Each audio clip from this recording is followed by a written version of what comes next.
Fala galera, beleza? Emerson BR aqui. No review de hoje eu vou mostrar para vocês os novos produtos que chegaram no line-up da Husky. São as novas memórias RAM. Temos aqui com RGB e sem RGB. Tô doido para testar e ver como que é a performance e mais detalhes dessas memórias aqui. Então, roda a vinheta.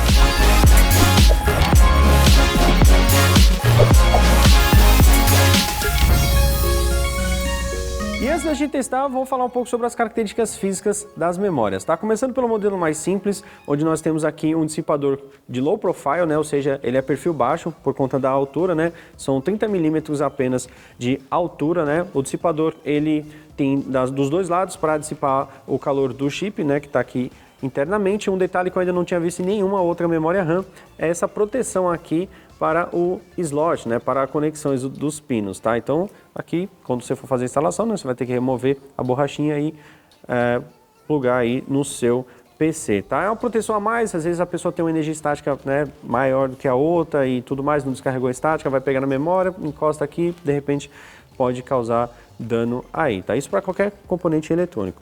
Na parte da frente nós temos a logomarca Husky, né? O dissipador é praticamente totalmente liso, tem algumas ranhurazinhas aqui do lado para dar um certo design. Na parte traseira nós temos aí o serial number, né? Com a logomarca Husky também e a informação da frequência dela, tá? E também o dissipador todo pretão, né? Com algumas ranhurazinhas para deixar o designzinho um pouquinho diferente. E a outra memória aqui nós temos um dissipador muito maior, né? São 55 milímetros de altura, tá? E ele possui aqui iluminação RGB. Um dissipador maior, porque a memória tem uma frequência maior, né? Essa aqui que eu estou na minha mão é de 3.200 MHz, a outra pequenininha é de 2.666 MHz, então não gera tanto calor assim. Essa daqui precisa de uma dissipação um pouquinho melhor por conta da frequência. E ela também é maior por conta da iluminação RGB, né? Nós temos aqui um material leitoso, né? Que ajuda quando a iluminação estiver acesa, essa iluminação ficar um pouco mais forte, né? Ela meio que expande assim, por isso que todo o trajeto aqui, né? Onde fica a iluminação, tem essa camadazinha meio leitosa, tá? O dissipador ele tem alguns detalhezinhos aqui, né? Algumas ondulaçõezinhas, né? Que deixa a memória aí com a estética um pouco mais diferente, tá? Não fica aquele totalmente fosco, preto fosco, tá? Mas tem a logomarcazinha aqui da Husky e atrás, né? Temos aí o serial number e também o modelo e densidade da memória, no caso aqui é uma memória de 8 GB, 3.200 MHz. Então bora colocar aqui no nosso setup da Husky e testar essas belezinhas.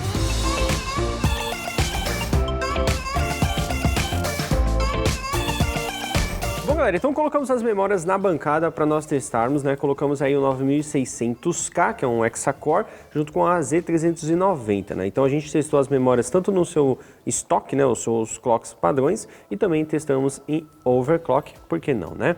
Então, na memória de 2.667 MHz, ela que utiliza ali o GDEC, né? Que é o que determina todas as especificações das memórias, né? Desde frequência, latência, então ela segue à risca a GDEC. Então, quando você entra no setup da BIOS, você não precisa mexer em nada. Ela já vai ler a 2.667 MHz, que é o que a controladora da maioria dos processadores suporta por padrão, né? Alguns conseguem suportar agora mais 2.933 e se fosse um GDEC 2.933 ele reconheceria ali e já ativa tudo automaticamente, tá? Já a memória de 3.200 MHz, nós temos ali que ativar o XMP, que é o Extreme Memory Profile, que é o perfil que vai fazer ela trabalhar em 3.200 MHz. Em ambos os casos, rodamos o AIDA64, onde nós conseguimos ver ali o teste de leitura, escrita e cópia, e também o de latência, para a gente fazer o comparativo e ver a real mudança, né, de tanto da memória de 2.667 MHz, quanto na de 3.200. Utilizamos duas memórias para ficar em dual channel, né? Tanto na de 2.667 MHz, só que dois módulos de 16 GB, totalizando 32 GB, principalmente para você que mexe com edição de vídeo, vai fazer alguma carga mais pesada no PC, que vai exigir bastante memória RAM, isso é bastante importante, e o Dual Channel, né, para que elas possam ter mais banda ali para trafegar os dados, tá?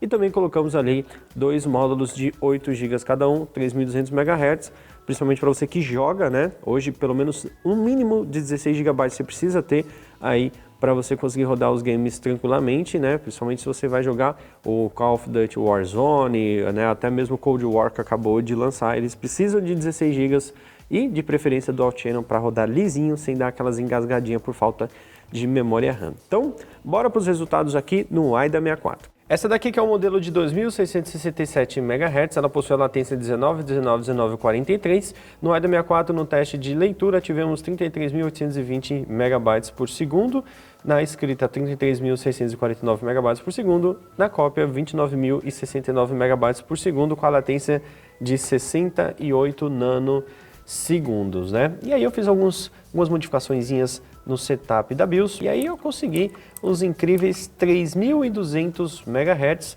chegando ali com latência 22,22,22,52, tendo 38.523 MB por segundo de leitura, 38.956 MB de escrita e 33.561 MB de cópia, tá? Com a latência de 62,5. Mas eu também fiz um teste só diminuindo a latência, né? O que deixa a memória ainda mais rápida para fazer as operações.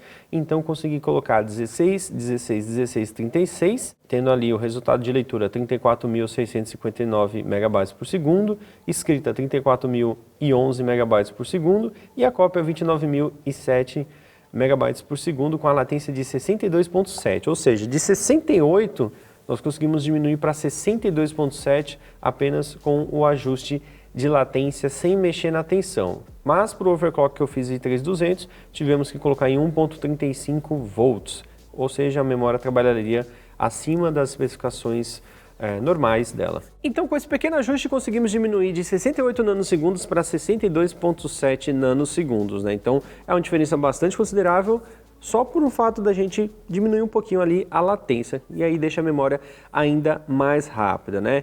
Entre fazer o overclock, né, na memória, colocando mais tensão do que o padrão dela e diminuir apenas a latência, eu preferiria diminuir apenas a latência. Se você viu ali, a latência ficou quase igual, né, de 3200, 22, 22, 22, contra os 2.667, 16, 16, 16, né? Então, não é arriscado, né, você aumentando a tensão, de repente aí pode causar um problema na memória, então é melhor que você pelo menos tente fazer apertar, né, como a gente fala, a latência e assim deixar ela um pouquinho mais rápida. Lembrando que memória RAM é uma caixinha de surpresa, então nos nossos testes aqui no AIDA, Cinebench, CPU-Z e tudo mais, ficou estável a navegação, navegador e etc. Mas, dependendo da aplicação, muitas vezes aquele ajuste que você fez pode ocorrer um errozinho, uma telinha azul e uma coisa que você nem espera. Então, tem que testar bastante aí para deixar estável. E agora vamos para os resultados com essa daqui, com RGB. Bom, já a memória com iluminação RGB e frequência de 3.200 MHz por padrão, ela possui uma latência 16, 18, 18, 38 com chip Samsung, tá? Temos aqui então o teste de leitura, onde tivemos 45.248 MB por segundo, escrita 45.237 MB por segundo e cópia 39.789 MB por segundo, com a latência de 51.3, né? Então, em estoque, ela tem uma latência muito menor do que o modelo de 2.667 MHz, que fazia ali os seus 68 nanosegundos, tá? E agora a gente colocando a memória em 3.600, sim, conseguimos aumentar a frequência dela para 3.600 MHz, mantendo 1.35 volts, que é o padrão dessa memória quando a gente ativa o XMP. Ela ficou com a latência 18, 20, 20, 43 e tivemos então 48.908 MB por segundo de leitura, 50.974 MB de escrita e 43.412 MB de cópia, tendo uma latência de 52.4. Aqui a gente teve uma latência um pouquinho maior do que a memória rodando em 3.200, porém ganhamos no resultado, né, tanto de leitura, escrita e também de cópia, uns valores bastante consideráveis. E também diminuímos a latência dela, né? Coloquei em 16, 17, 17, 36, foi pelo menos a menor latência que eu consegui no pouco tempo que eu testei, né? O padrão dela seria 16, 18, 18, 38, então tivemos ali no AIDA 64, no teste de leitura, 45.424 MB por segundo, na escrita 45.359 MB por segundo e na cópia 39.566 MB por segundo, com a latência de 50.1 nanosegundos contra os 51.3 nanosegundos com a memória trabalhando em seu padrão, né? As memórias de 2.667 MHz, ela possui o chip da Micron, tá? Enquanto a de 3.200 possui o chip Samsung. Bom, galera, então percebi aqui que a memória RGB da Husky, ela já vem com as latências bem ajustadas, né? Não consegui reduzir tanto assim, né? De 18 colocamos em 17, né? Mas mantendo o primeiro CL em 16, tá? Mas, de qualquer forma, você é um usuário normal, pode colocar ali as memórias que elas vão funcionar perfeitamente da forma que ela está.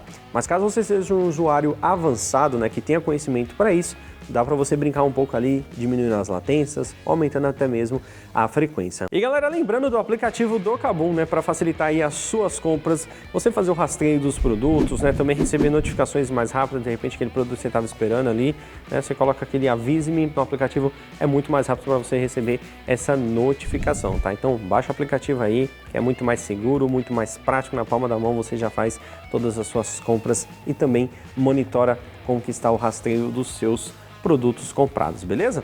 Bom, galera, então se você gostou desse vídeo, já deixa aquele like aí pra gente, falamos um pouquinho aqui das novas memórias da Husky, né? Tem muita coisa vindo por aí e a gente vai estar testando e trazendo outros produtos Husky aqui também para vocês verem como que eles são, beleza? Então, se possível, compartilha com a galera aí e se ainda não é inscrito, inscreva-se no canal e ativa o sininho para acompanhar todo o conteúdo daqui pra frente. Eu vou ficando por aqui, um grande abraço a todos e valeu, até a próxima!